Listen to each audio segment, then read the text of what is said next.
Welcome to the English hall. दोस्तों, आप सबका बहुत बहुत स्वागत है आपके अपने YouTube channel the English hall पर। मेरा नाम है अनुपम दुबे। आज के इस वीडियो में हम बीडीएस के पॉपुलर एंट्रेंस एग्जामिनेशंस को देखेंगे, उसके पैटर्न को देखेंगे और ये भी देखेंगे कि बीडीएस के बाद क्या क्या स्कोप होता है। तो चलिए स्ट्रेट अवे स्टार्ट करते हैं। लेकिन अगर आप इस चैनल पर इस वीडियो को लेकर के पहली बार आए हैं तो प्लीज़ सब्सक्राइब जरूर कर लें और अगर वीडियो पसंद आए तो प्लीज़ लाइक भी जरूर कर लें। चलिए स्ट्रेट अवे स्टार्ट करते हैं। टाइटल क्या है? कहता है अनलीशिंग क्रिएटिविटी, यानी बीडीएस के बारे में हम पूरा डिटेल इंफॉर्मेशन देखेंगे, लेकिन यहाँ पर हम एग्जाम पैटर्न के बारे में ज़्यादा डिटेल में बात करेंगे। सबसे पहले देखते हैं कि बीडीएस का फुल फॉर्म क्या है। BDS stand for bachelor of design, but इसके अलग अलग डोमेन है, बहुत अलग अलग डोमेन है। और ये है क्या? ये 4 ईयर का अंडर ग्रेजुएट यानी यूजी कोर्सेज है, यूजी प्रोग्राम है, जो कि आपके पास क्रिएटिविटी एंड इनोवेशन के दरवाजे खोल देता है। फिर अगर आप डिजाइनिंग के बारे में बात करना चाहते हैं, फैशन कलेक्शंस के बारे में बात करना चाहते हैं, या यूजर फ्रेंडली और सस्टेनेबल प्रोडक्ट्स की बात करते हैं, या उसके डिजाइन की बात करते हैं, एक विजुअल नैरेटिव्स की बात करते हैं, सब कुछ आपको बीडीएस के थ्रू ही मिलता है। अब यहां पर हम देखते हैं कि क्यों डिज़ाइन इंपॉर्टेंट है। एक टाइम था जब प्रोडक्ट जब बनता था तो लोग बाग प्रोडक्ट के मैन्युफैक्चरिंग से ज़्यादा इस बात को लेकर के परेशान होते थे कि उसकी मार्केटिंग कैसे की जाए। अक्सर होता ना कि भाई चलो ठीक है, सामान बन गया, प्रोडक्ट बन गया, उसकी मार्केटिंग के लिए क्या आप चैनल इस्तेमाल करेंगे। बट उसके बाद एक बहुत इंपॉर्टेंट एस्पेक्ट और ऐड हुआ, वो हुआ डिज़ाइन। यानी प्रोडक्ट मैन्युफैक्चरिंग के बाद अगर डिज़ाइन अट्रैक्टिव नहीं है तो मार्केट आप नहीं कर पाएंगे। यानी मार्केट के लिए सबसे बेसिक टूल रिक्वायर्ड ये होता है, क्वालिटी के साथ साथ आपको उसका डिज़ाइन भी बहुत कंपेलिंग रखना पड़ेगा, जिससे लोग बाग उससे अट्रैक्ट हों।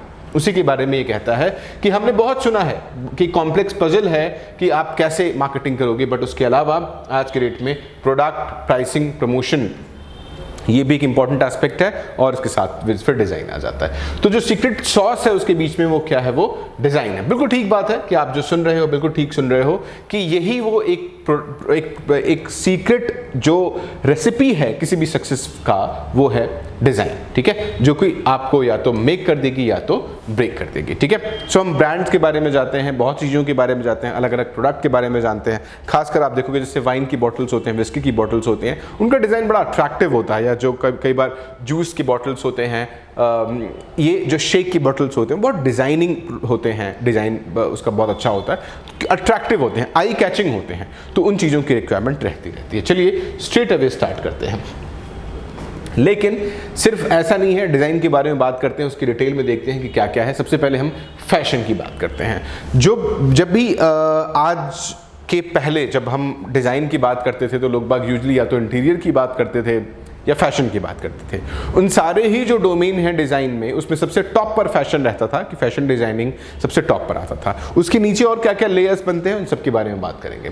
ठीक है, तो आप देखते हैं कि जो हम स्केच से कैटवॉक के ऊपर देखते हैं, एक स्केच बनता है जो कैटवॉक के ऊपर हो जाता है, या ब्लेंड इंस्पिरेशन है, ट्रेंड्स है, जो मैजिक है, ये सब कैसे हुआ? ये सब कुछ डिज़ाइन का ही पार्ट है, और ये फैशन सबसे टॉप पर आता है जब भी हम डिज़ाइन की बात करते हैं। उसके बाद हम इंटीरियर डिज़ाइन की बात करते हैं। इंटीरियर डिज़ाइनिंग में क्या होता है कि एक कैनवस जिसके ऊपर आपने रफ स्केच बना दिया और फिर उसको एक्चुअल आपने उतारा कि ये डिज़ाइन बन गई, या ये आर्किटेक्चर बन गया, ये इंटीरियर बन गया, ये चीज़ें यहाँ पर होंगी, ये यहाँ पर होंगी, ये यहाँ पर होगी। तो उसके लिए हम इस्तेमाल करते हैं, डिज़ाइनर्स क्या करते हैं, बहुत प्रैक्टिकली और यूनिकनेस के साथ एक इमेज तैयार करते हैं। पहले दिमाग में तैयार करते हैं, फिर पेपर पर तैयार करते हैं, उसके बाद वो एक्चुअल तैयार होता है जिसमें क्वेश्चन से लेकर के सारी चीज़ें रखी जाती हैं। इसके अलावा ग्राफिक्स एंड एनिमेशन आ जाता है। जब भी हम पिक्सल्स की बात करते हैं, कलर्स की बात करते हैं, मोशन की बात करते हैं, तो ये इंपॉर्टेंट एस्पेक्ट है। यानी आप देखो कि पहले जो बच्चों के चैनल थे बहुत कम हुआ करते थे, गिने चुने चैनल थे, हमें याद होते थे। अब तो बहुत से चैनल्स हैं, यूट्यूब पे वीडियोस हैं, बहुत से यूट्यूबर्स अच्छा कर रहे हैं।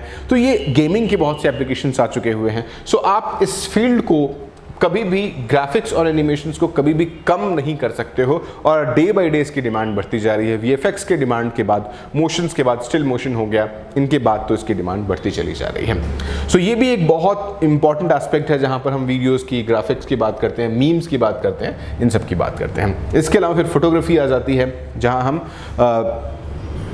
इमेज की बात कर लेते हैं कि कोई प्रोडक्ट है उसके ऊपर कौन सी इमेज लगेगी। कई बार हम रियल इमेज की बात करते हैं, कई बार इमेज क्रिएट की जाती है, उन सब के बारे में हम बात करते हैं। सो फोटोज़ की डिज़ाइन की जरूरत पड़ती है, जैसे वेडिंग पिक्स हो गया, ट्रेवल स्नैप्स हो गए, तो उनका भी एक ग्राफिक एक फिनेसी है उसके बारे में, जो कि एक फ्लेवर ऐड कर देता है उसके डिज़ाइन में। चलिए आगे बढ़ते हैं।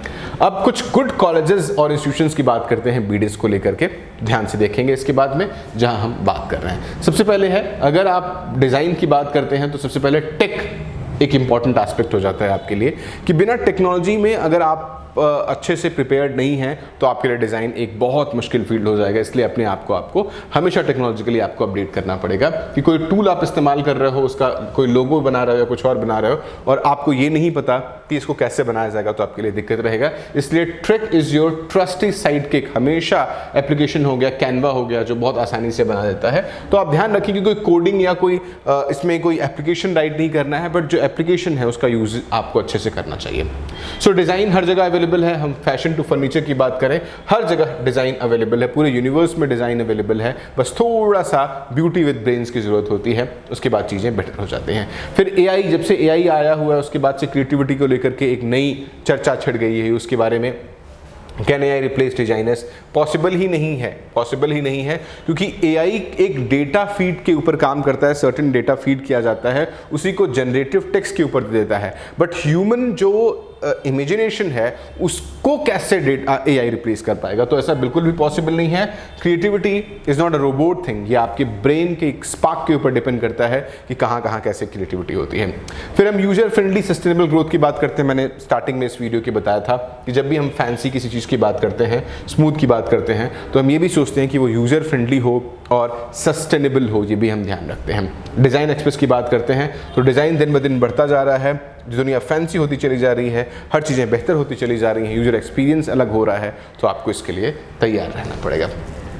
करियर गुड ऑप्शन है या नहीं है, तो इसके बारे में देख लेते हैं। इससे क्या है, वाई टू चूज बीडीएस, क्यों हम चूज करते हैं? सबसे पहले एक इम्प्रूव्ड जॉब अपॉर्चुनिटी है, इसमें आपको जॉब की कमी नहीं रहती है, जॉब मार्केट में हमेशा अवेलेबल रहती है। अगर हम अपैरल मार्केट की बात कर लें तो इंडियन का जो अपैरल मार्केट है वो लगभग $59.3 बिलियन हो गया था 2022 के बाद में। So this is huge something. $59.3 billion बहुत बहुत बड़ा, लगभग क्लोज टू 40 से 50 हज़ार करोड़ का अपैरल मार्केट है इंडिया का, जो कि बहुत बड़ा मार्केट है और ये डे बाई डे बढ़ता चला जा रहा है। Fashion industry day by day grow कर रही है। उसके साथ साथ अगर स्टाइल का तड़का लग जाए तो फिर तो फैशन इंडस्ट्री और अच्छा करती है। इसके अलावा फिर क्रिएटिव एक्सप्लोरेशन की बात करते हैं। हमेशा ये इनकरेज करता है जो ऑर्डिनरी थिंकिंग है उसके बियॉन्ड जा करके आपकी जो इमेजिनेशन है, जो आपका विजन है, जो आपकी आर्ट है, उसके बारे में आप बात करें। सो ऐसे नहीं कि सिर्फ एस्थेटिक्स की बात करता है, हर तरह के प्रॉब्लम सॉल्विंग थ्रू डिज़ाइन के बारे में बात करते हैं। कोई प्रोडक्ट है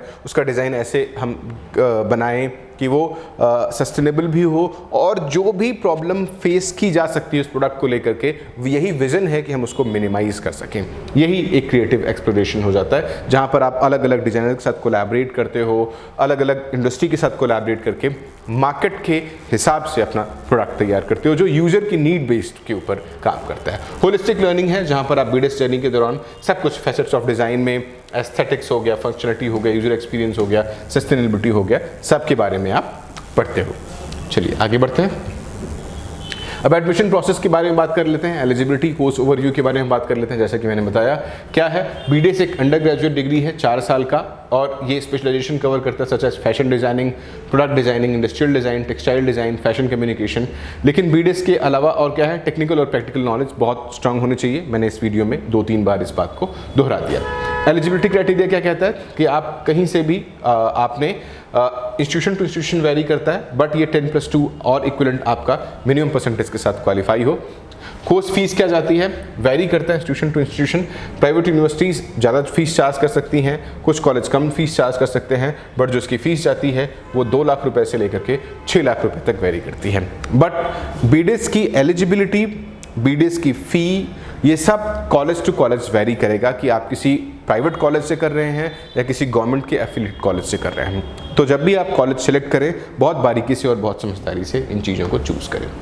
एंट्रेंस एग्जामिनेशंस की बात करते हैं जो कंडक्ट किए जाते हैं, तो इसमें नेशनल लेवल, स्टेट लेवल और यूनिवर्सिटी लेवल एग्जाम कंडक्ट किए जाते हैं। इसमें सबसे फेमस एग्जाम हो गया NID DAT, यानी conducted by national institute of design NID। UCEED famous है, IITs कंडक्ट करता है, IIT Bombay admission to BDS programmes. उसके बाद NIFT का एग्जाम होता है, national institute of fashion technology, NIFT होता है। इसके अलावा सीड होता है, Symbiosis international university for Symbiosis design. IIAD हो गया, conducted by Indian institute of art and design के थ्रू होता है। स्पेशलाइजेशंस जो बीडेस में होता है वो आपका फैशन डिज़ाइन में हो गया, जहाँ पर हम word of fabrics, trends, runway magic और क्लोथिंग कलेक्शंस के बारे में बात करते हैं। इसके अलावा फिर फैशन कम्युनिकेशन में हो गया, जहाँ पर हम जो भी फैशन के स्टोरी टेलिंग के through branding, image creating, story telling के थ्रू जो फैशन जाता है, इन सब के बारे में बात करते हैं। प्रोडक्ट डिज़ाइन के बारे में बात करते हैं, तो डे टू डे लाइफ में जो भी प्रोडक्ट हम इस्तेमाल करते हैं उसके डिज़ाइन के बारे में बात करते हैं, चाहे वो स्मार्टफोन हो, चाहे वो बैग हो, चाहे वो सोफ़ा हो, चाहे वो फर्नीचर हो। तो डे टू डे लाइफ की प्रोडक्ट की किसी भी चीज़ की, चाहे एप्लीकेशन हो, फ़ोन हो, लैपटॉप हो, उसके डिज़ाइन के बारे में बात करते हैं, जहाँ हम फंक्शनलिटी, एस्थेटिक्स और यूज़र एक्सपीरियंस के बारे में बात करते हैं। तो इस तरह से ये जो एस्पेक्ट था, जहाँ हमने डिज़ाइन के बारे में बात की, कॉलेजेस के बारे में बात की, फ़ी के बारे में बात की, एग्ज़ाम के बारे में बात की। तो मुझे उम्मीद है कि ये वीडियो पसंद आया होगा आपको। अगर कोई भी डाउट है तो please feel free to comment on the link of this video. Thank you so much.